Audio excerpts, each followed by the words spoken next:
And if I carve the name of my Sophia, you guess, Sophia, Sophia,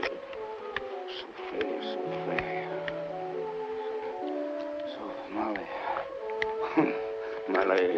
Molly, Molly. Are you aiming to slit my throat, Squire? Would you like a sip of my wine? We never had a sip of a gentleman's wine before. It's very potent.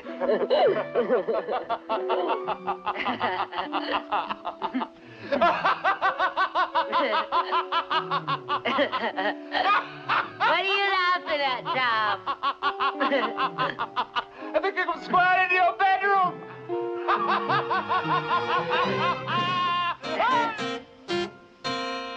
To those who find our hero's behavior startling, the answer is simple.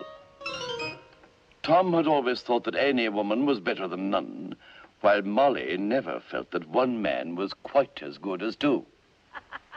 He has a wench. A wench? Wench. Let's go and find the wicked girl. Yes. Mr. Girl! Mr. Girl! Mr. Girl! Who's that?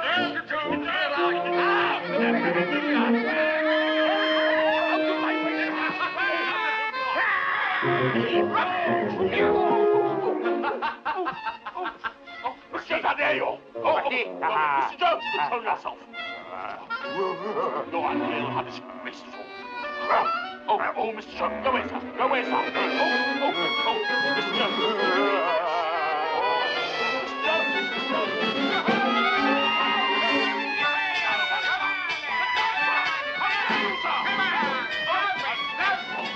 Take that, you wicked fool! Damnation take you! Stop it! Stop! What's the matter with you? Damnation take you! Give over there! Oh, three falling onto one. Oh, Sophie! Come, lad, see to Tom. He's in a devilish pickle, I promise you.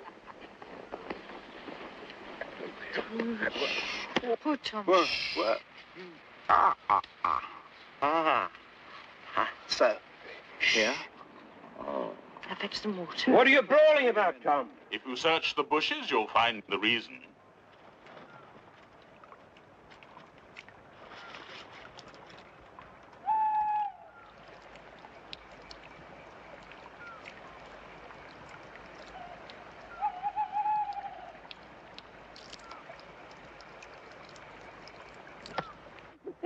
You licorice dog, you!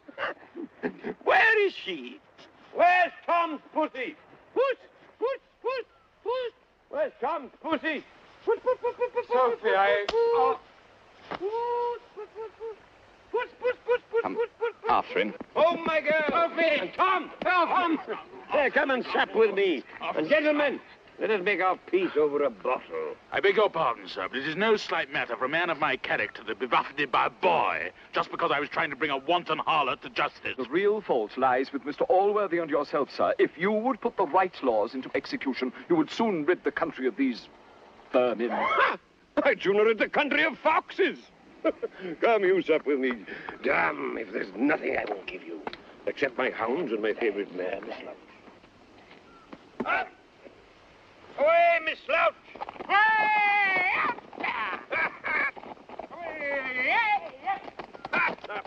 Let us go and tell Mr. Allworthy how the monster has behaved. No, sirs, I beg of you, let us wait. A better time will come.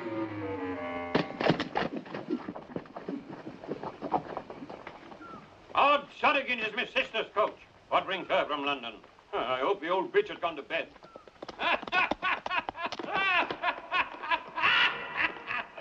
Come, Sophie, sing us one of your jolly songs, my girl. Please, Father, I do not feel very well. I think I shall go to bed. Not before you attend to your guest. Tom, he has a great thirst, I warrant you. Weston, what are these nocturnal riots? Now, looky here, sister. Sophie, Yes, Aunt? to bed. Bed? Bed. I'd be glad to, madam. Now, looky here, sister. Brother, as I am here to stay a while, I shall sign a peace treaty with you. Sister, I've often warned you not to talk that coarse gibberish to me. I pity your country ignorance from my heart. And I despise your citified claptrap. I'd rather be anything than a courtier, or a Presbyterian, or a crawler around one of those damn German kings that I'm given to believe some people are. But if you mean me, I'm a woman of... Yes, and it's a good thing for you that you are. If you were a man, I'd have let you have thick long ago. Brother, I think you are a perfect goat. Good night, sir.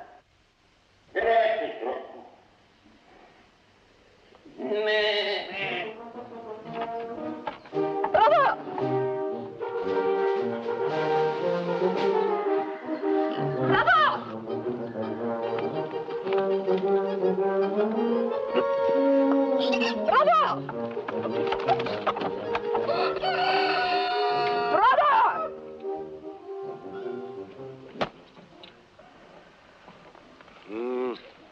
Brother, have you not noticed something very extraordinary about my niece Sophie lately? Tell me then. For you know I love that girl more than my own soul. Well, unless I am deceived, my niece is desperately in love. In love? In love? Without my consent? I'll disinherit her! God! God! I'll toss her out the door, stark, naked, without a farthing! Where is she? Supposing she should have fixed on the very person you would have wished. No! No! She can love whom she pleases, but she'll marry the man I choose. But she has fixed on the very person you would have wished. What? What think you of Mr. Blifil? Young Blifil? Well, who else could there be? In this rude country's society. Who else is of her class? Oh, George. Nothing could lie handier together, and all with his estates and mine. Come, sister. What do you advise me to do? I think you should propose the match to Mr. Allworthy immediately.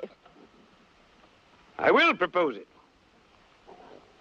Ah, saddle my horse! Well, nephew, how do you feel about this marriage between yourself and Sophie Weston? I will do exactly as you wish, Uncle. Oh, come, sir. That is a cold answer when confronted by the prospect of so beautiful a young lady. My dear Uncle, I am well aware of the many pleasures of that noble institution, marriage. And I will gladly call upon the young lady at any time that she will be pleased to receive me. Good. You shall call upon her this very afternoon. Sophie, dear, what book is that you're reading? A sad one? You blush, my dear Sophie. I have no thoughts to be ashamed of. Now, Sophie, you know how I love you. You know the easiness of my nature. I've not always been like this. I used to be thought cruel, by the men, I mean. I was called the cruel Parthenissa. Now, come, Sophie, I've news that will delight you. News?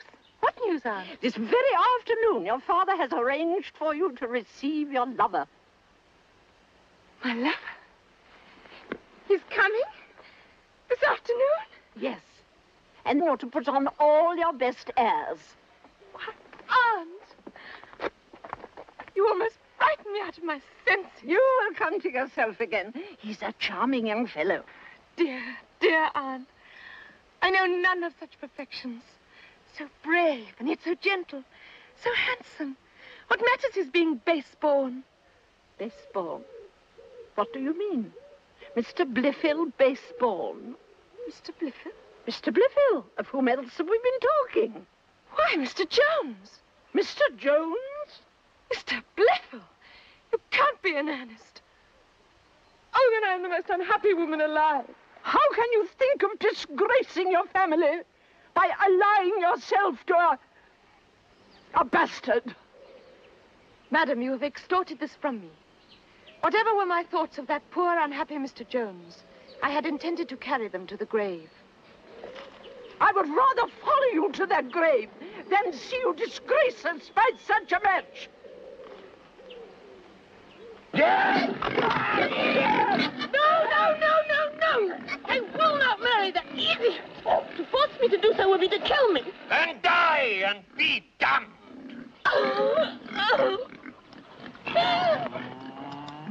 Oh, damn me. What a misery it is to have daughters when a man has a good mare and dog. Tom, that pig-headed hussy dares to refuse to marry Mr. Blifil. I'll turn her penniless out of doors if she doesn't. Go to her, lad, and see what you can do.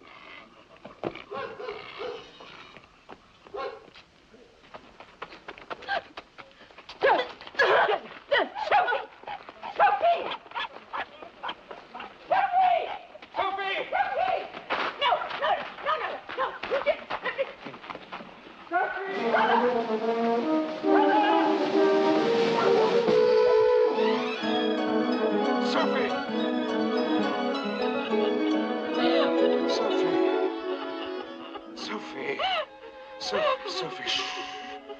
My dearest, promise me you won't give yourself to Blifil. Don't say that name to me. Tell me, I may hope. Tom, you must go.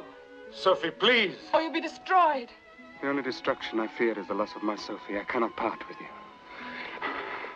Can't I make you understand, you country clot?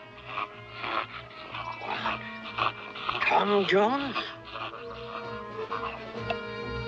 Damnation, go! Where is he? That parasite, that homewrecker! Where is he? There they are! Ah! Tom, you must go. I don't think... Run, Tom, run!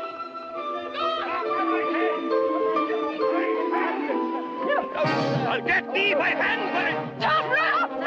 Come with me! Sophie, run, Tom!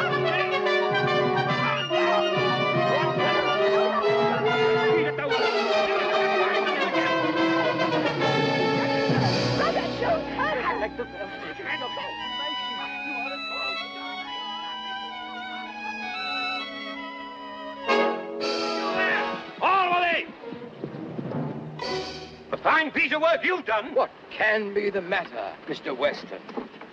My daughter has fallen in love with your bastard. That's what comes of trying to bring up a bastard like a gentleman and let him go round visiting to nice folks' houses. I'm sorry to hear you say this. A pox on your sorrow. I've lost my only daughter. My poor Sophie, the joy of my heart. Little did I think when I loved him as a sportsman that he was all the while poaching after my daughter. I wish you had not given him so many opportunities with her. What the devil did she have to do with him? He came a-hunting with me, not a-caught into her. What are we to do, Mr. Weston? Oh, keep the rascal away from my house until I've locked the wench up. I'll make her marry Mr. Blifil here if it's the last thing I do. Huh? I'll have no other son-in-law but you.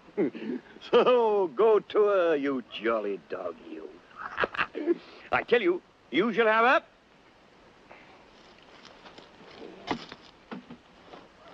And as for that son of a whore, Jones, if I catch him anywhere near my gal, I'll qualify him to run for the gelding's plate. Down, Miss Love, down! Even the best of horsemen should avoid the battle. However, the forces of sobriety were gathering in all their strength against our hero. Drawn your attention to the abominable behavior of Mr. Jones. He is a monster of depravity and should be expelled from your house this instant.